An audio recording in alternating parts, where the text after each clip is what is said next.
আজকে আমার ছোট্ট একটা মামনি প্রশ্ন করছে, দান বাবা, আমার মা বাবা যদি মারা যায় শেষ অবস্থায় গীতা পাঠ করা কি যাবে? যেন কৃষ্ণ বলে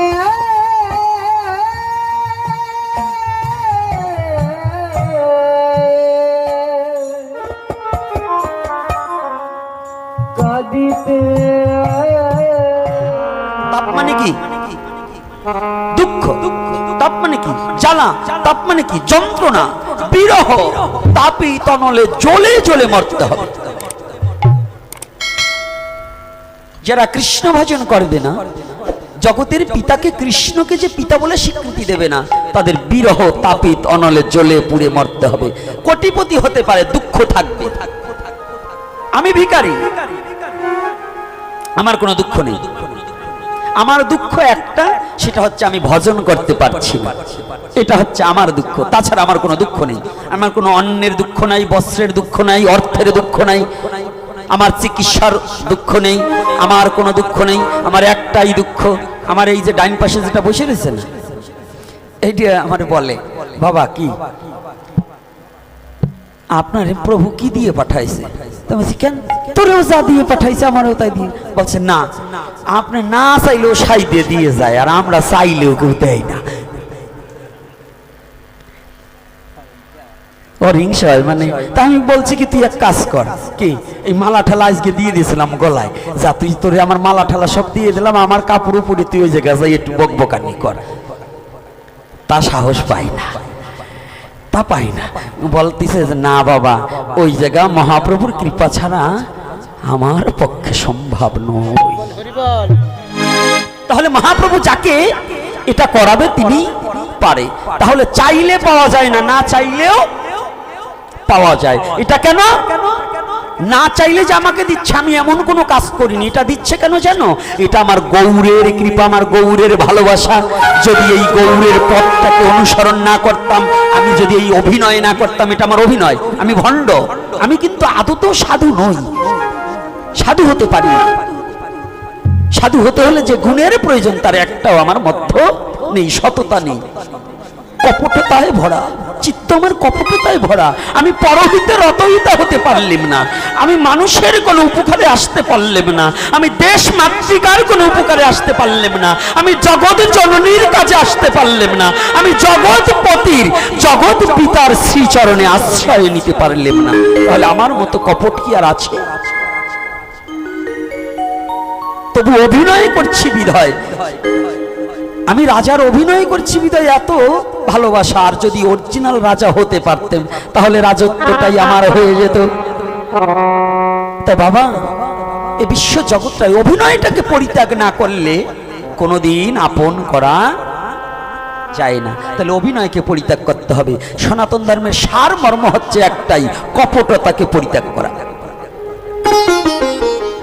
কি করা? আয় কি করা? কথা বলেন না কেন? শোনেন না? না আজকে না একাদশী তো না যে না খাইয়ে আসছে। একাদশীর দিনে একটু শক্তি কমে যাইতে পারে না খাওয়া, কিন্তু যারা শুদ্ধ ভক্ত একাদশীর দিনে তার শক্তি বাড়ে। আর যারা রাক্ষস খাই খাই খাই সদা সর্বক্ষণ খাই খাই থাকে, ওইগুলোর আর একাদশীতে স্পর্শ অমাবস্যা পূর্ণিমা কিছু নাই। এজন্য কিছু বলবো না, কারণ এমনিতেই আমার নাম হয়ে গেছে সারা বাংলাদেশে। আমি খালি বকাবকি করি, আর বকবো না, একটা বকাবকি দেবো না, তাই তো মা? তাহলে কি বললেন?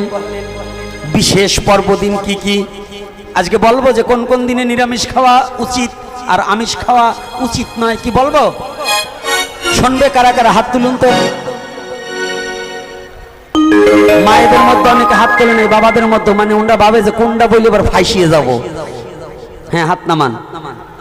তাহলে বলতেই হবে। বিশেষ পর্বদিন শুনুন, যাদের ঘরে ডাইরেক্টরি পঞ্জিকা আছে ভালো করে দেখবেন। এই সাধুগুলোর কথা বলছি না, যারা নিরামিষ বুঝি হয়ে গেছেন, যারা একবারে মাছ মাংস ত্যাগ করেছেন, প্রসাদ বুঝি হয়ে গেছেন, তাদেরকে বলছি না, ওনারা এক সাইড করে দিলাম। বলছি আমি তো আপনাদের লোক, আমি কিন্তু আমিষ খাই। এইবার গোপনে গোপনে ভাবতেছে উনি কি এবার হোটেলে যেয়ে খায় নাকি? আরে আমিষ দুই প্রকার, একটা উদ্ভিদ আমিষ আর একটা প্রাণীজ আমিষ। তা আমি উদ্ভিদ আমিষ গ্রহণ করি, কিন্তু প্রাণীজ আমিষ নয়। কারণ পটলের মধ্যে, আলুর মধ্যে, মুগ ডালের মধ্যেও আমিষ রয়। অনেকের প্রশ্ন আছে না? প্রশ্ন আছে কিনা? নিরামিষ কোনো কথা নাই, নিরামিষ কোনো শব্দ নাই। আমাদের শ্রীমদ্ ভগবত গীতার ভাষ্য কি? সাত্বিক, রাজসিক, তামসিক। তাহলে সাত্বিক খাবার যেগুলো, ওটার মধ্যে উদ্ভিদ আমিষ আছে, কিন্তু গ্রাম্য ভাষায় আমিষ আর নিরামিষ বলা হয়। তাই একটু ভালো করে শুনুন। এইবার তো পয়লা, তো বলার পরে আপনারা তো ভাবছেন আমাকে দলের গোসাই পাইয়ে গেছি। তো একটু শুনেন কোন কোন দিন খাওয়া যাবে না। সে ব্রাহ্মণ হোক, ঋষি, মুসি, মেতর, কামার, কুমার, ডোম, সনাতন ধর্মে জন্মগ্রহণ করলেই কোন কোন দিনে খাওয়া যাবে না একটু বলবো? পালবেন তো? শাস্ত্রকার বলছে তাকে উপদেশ দাও যে উপদেশটাকে উপহাস না করবে। এমন কাউকে তুমি উপদেশ দিও না যে তোমার উপদেশটাকে উপহাস করে উড়িয়ে দেবে। এখন আপনাদের কাছে আমার করজোরে বিনীত প্রার্থনা, আপনারা কি উপহাস করবেন না উপদেশটাকে গ্রহণ করার চেষ্টা করবেন? যুব সমাজ কি করবে? একটু হাত তোলো তো বাবা। চেষ্টা করবে তো? আচ্ছা, যাক, আমি ধন্যবাদ। আমার বাবারা বলছে চেষ্টা করব। যাক, ভগবান যেন তোমাদের হৃদয়ের সমস্ত মলিনতা দূরীভূত করে যেন শুদ্ধ প্রেম ভক্তি জাগ্রত করে দেয়।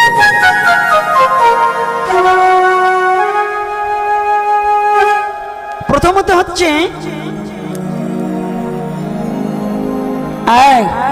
একটু আবার হাতে কর গুনবেন, কয়দিন হয় হাতে কর গুনবেন। প্রতি মাসের, প্রতি সপ্তাহের রবিবার আর বৃহস্পতিবার মৎস্যকে পরিত্যাগ করিবে, সরিষার তেলকে বর্জন করিবে, স্ত্রী সম্মুখ বর্জন করিবে। পঞ্জিকায় আছে কিনা? আছে কিনা? তাহলে রবিবার আর বৃহস্পতিবার কেন?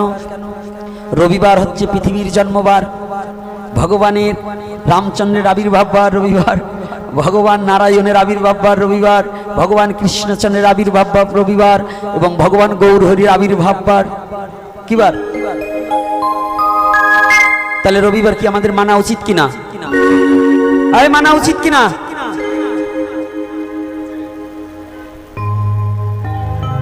না, মানবা না নেই। যাক, তাহলে কি কি একটু ভালো করে জানো। কয়টা দিন গেল? বৃহস্পতি হচ্ছে কি? বৃহস্পতি হচ্ছে গুরুর রাজা, দেবগুরু বৃহস্পতি। তাহলে বৃহস্পতিবারে খাওয়া উচিত মাছ মাংস কি? আপনারা তো বুধবার খান না, শুক্রবার খান না, ওই মঙ্গলবার খান না, সোমবার খান না, কিন্তু যে দুটো দিন শাস্ত্রে নিহিত সেই দুইটা দিন কেউ পালেন না। আমার এক ছেলে বলতেছে, বাবা আমি তো বাবা ভোলানাথের ভক্ত, তাই আমি সোমবারে খাই না। আচ্ছা বাবা, তুমি ভোলানাথের ভক্ত, খাইলে না, কিন্তু সোমবারের কথা তো শাস্ত্রে উল্লেখিত করেনি, উল্লেখিত করেছে কি? রবিবার আর। আচ্ছা বলুন তো, মাসে কয়টা রবিবার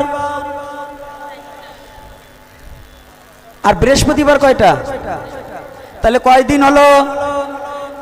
ভালো করে জানবেন। এইবার যারা ঘোর তার মাছ মাংস আহারী তাদের জন্য বলছি, মাসে কয়টা একাদশী? প্রতিটা একাদশীতে 3 দিন করে, একাদশীর আগের দিন, একাদশীর দিন আর তার পরের দিন। তাহলে দুটো একাদশীতে কয়দিন হয়? 6 দিন। 8 আর 6, হ্যাঁ সত্যি বাবা, কোন জায়গাতে 14 দিন হইলো? আমি কিন্তু হিসেব রাখিনি, আপনারা বললেন। বলবো তো? আর একটু আছে, বলবো? আচ্ছা, তারপরে বলছে অমাবস্যা এবং পূর্ণিমা। কয়দিন হলো? আর একদিন আছে না, সংক্রান্ত। যেদিন মাসটা শেষ হয়ে যাবে আর আগামী মাস আসবে, এই মাস শেষ যেদিন, সেদিনও মাছ মাংস গ্রহণ করা। দেখবেন ডাইরেক্টরি পঞ্জিকা, আজকাল বিএ পাশ করছে, পঞ্জিকা দেখাই তো বোঝে না সনাতনী ছেলে পেলে।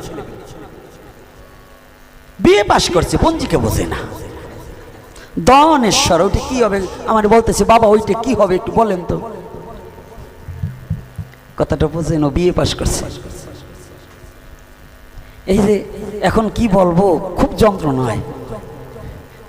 আমার ঘরের ভিতর ফেলাই বলে যা বলবেন ঠিক মতো বললেন, আমি কিন্তু পণ্ডিত, মানে কাব্যতীর্থ পণ্ডিত হয়েছে, পণ্ডিত তো দিছি আজকে না, আজকে দিবার পারিনি। এর মধ্যে একজন বলছে এই পণ্ডিত সাবধান হইস, তোরা হচ্ছিস সুরাই পণ্ডিত।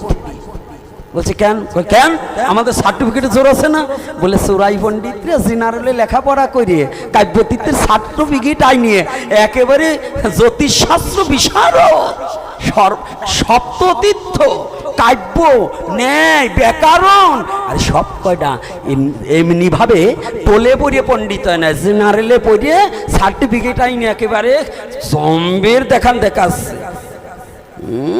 সুরাই পণ্ডিত এত গৌরব, আর যদি অরিজিনাল পণ্ডিত হইতে তারা আমাদের থুইতে না, আমরাও মুগুর রাখছি অত ভাই বোন। তো এই জন্য পণ্ডিতরা যাও না, এই পণ্ডিতরা আবার মনে মনে ভাবে আমরা যা বুঝি আর কেউ বোঝে না। তাহলে বুঝুন, সনাতনী ধর্মের ছেলে মেয়েরা বিএ পাশ করার পরে অনেকে পঞ্জিকাই বোঝে, গীতা তো সবারই চায় না। আজকে আমার ছোট্ট একটা মামনি প্রশ্ন করছে, দান বাবা আমার মা বাবা যদি মারা যায় ঔষধ অবস্থায় গীতা পাঠ করা কি যাবে? কারণ সময় তো ঘনিয়ে আসছে, প্রশ্নের উত্তর দিতে হবে, আবার ওদিকেও আমার যেতে হবে, তাই তো? একটু রেখে গেছি, ওখানেও যাব। আজকে জেনে যান ভালো করে, আপনাদের ক্ষুদ্র এই আমার ক্ষুদ্র জ্ঞানের দ্বারা আপনাদের বুঝাবার মতো যোগ্যতা নাই, তবে একটু দর্শন দ্বারা বুঝাতে চেষ্টা করছি। দেখুন, একটা ব্যক্তি যখন মারা যায় বুকের উপর একটা গীতা দেয় না, দেয় কি না? আচ্ছা, তাহলে গীতাটা যদি মরা ব্যক্তির উপরে দিল, সে ব্যক্তি মারা গেছে, মরাটার বুকের উপর একখানা গীতা দেওয়া আর চারখানি ইট উঠাই দেওয়া সমানই তো? সমান নয়? যার দেহে প্রাণী নাই তার দেহে গীতা দেওয়া আর ইট দেওয়া, একটা গাছের গুটা উঠিয়ে দেওয়া, তাও সমান। কারণ ওর তো কোনো চেতন শক্তি নেই, আমি চেতন শক্তি আছি, ঔষধ ওর হলো না, ওর বুকে গীতা থাকলো আর আমি জীবিত আছি, আমার মধ্যে পরমাত্মার ভগবান বিরাজ করছেন, আমি গীতা পাঠ করতে পারবো না। এটা কোন ধরনের শাস্ত্র আর কোন ধরনের যুক্তি? গীতা পাঠে কোনো শৌচ অশৌচ বিচার নেই। গীতা হচ্ছে নিত্য প্রয়োজনীয়। যেমন তুলসীর কোনো অপবিত্র হয় না, কারণ তুলসী এই শৌচ হতে গেলেই তুলসীর প্রয়োজন আছে। বাবা মা মারা গেলে প্রতিদিন যারা জলপিণ্ড দান করে সেখানে তুলসী দেয় না, তাহলে তুলসীর মালায় আবার অশৌচ কি নেই? আজকে আর এক মা করলেন প্রশ্ন, দান মা আমার বাবা আমাদের মধ্যে এই পঞ্চম মাস গর্ভাবস্থার পরে ঠাকুর পুজো দেবার দেয় না। মহামূর্খ যারা এই কথা বলে তারা আদতেও জ্ঞানী নন।